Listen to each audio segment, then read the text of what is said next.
تکړه ملګری ابرار خانخیل صاحب ته خواست کوم چې هغه راشي او تاسو ته مخاطب شي. شروع کوم په نامه د خدای چې بخونکی او مهربانه دی. د ټولو نه وړاندې د دې درنو میلمنو پروفیسر صاحب او بیا اسیر صاحب او د دې لندن نه راغلو میلمنو او د دې کلي د شاعرانو او په خاص توګه زمونږ د کلي شاعر هغه پکې خپل ټایم چې کوم دی وقف کو، نو زه د هغه هم ډېر زیات مشکور یم ځکه چې ټایم کم و نو هغه وی زه شعرونه نه ویم او د دلته کې چې د اواز کم تنظیم جوړ شو هغو ته مبارکي ویم. داسې یو محفل دی او داسې درانه مشران پکې ناست دي، مونږ خو ډېر کشران یو، په دې کې خبرې هم نشو کولی او بیا د پښتو د ادب خلک ناست دی.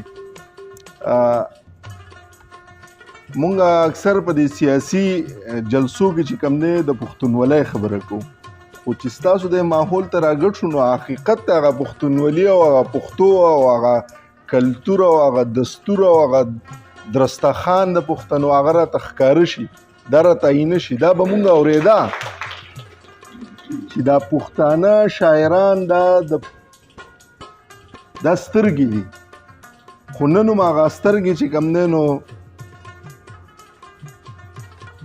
ولیدې او هغه سترګې بینا ولیدې او هغه بینا هم څنګه ولیدې چې هغه تاسو په ټکو کې زموږ سترګې بینا کړې، نو موږ ولیدې چې او دا د پښتنو سترګې دي او دا چې کوم دی نو په هر محفل کې سجاوال غواړي.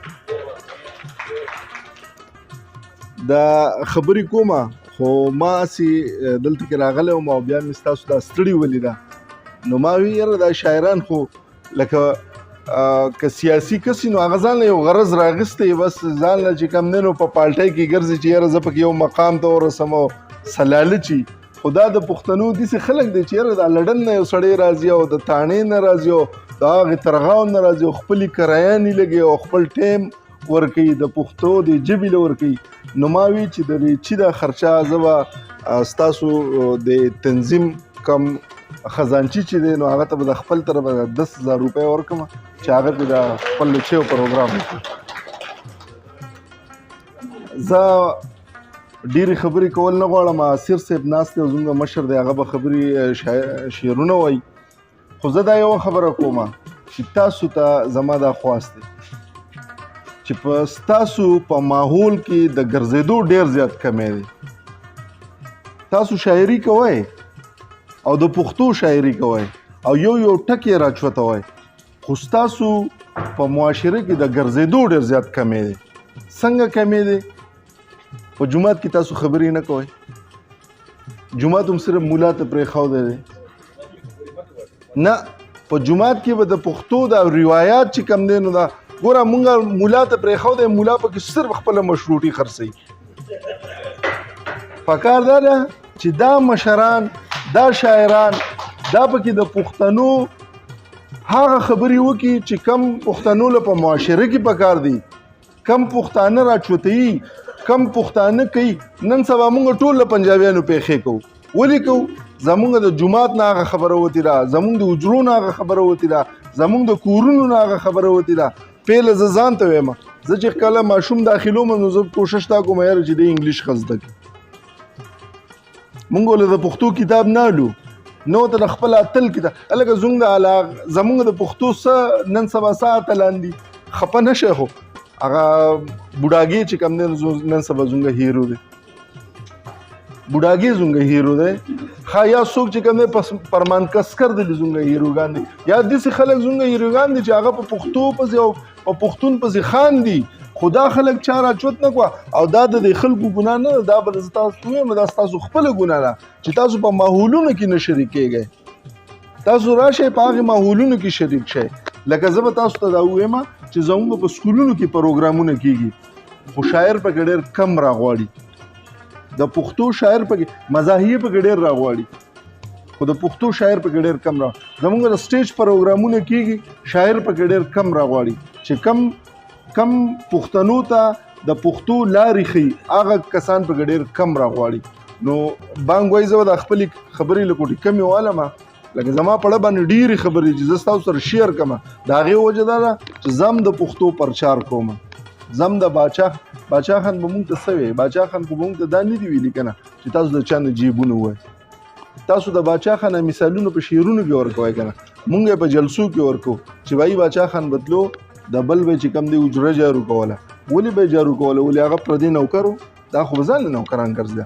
هغه خلکو ته خوا چې دا اجره پاکي که نه نو ته لکه زه درته مثال کې زه درته خپل ځان یادوم. ما ته به د مخکې ورځو کې خلکو وویل یاره ته چرمین یې ته د جنازګاه ولې جارو کړي؟ ما ورته ویم زه چرمین یم چې زما په علاقه کې جنازګاه څښی زه پې بدې ښکارم چې زما په علاقه کې جنازګاه پاکي زه به پې ښه ښکارم چې زما په علاقه کې یو کوڅه څښی یو ډیران څښی زه پې بدې ښکارم.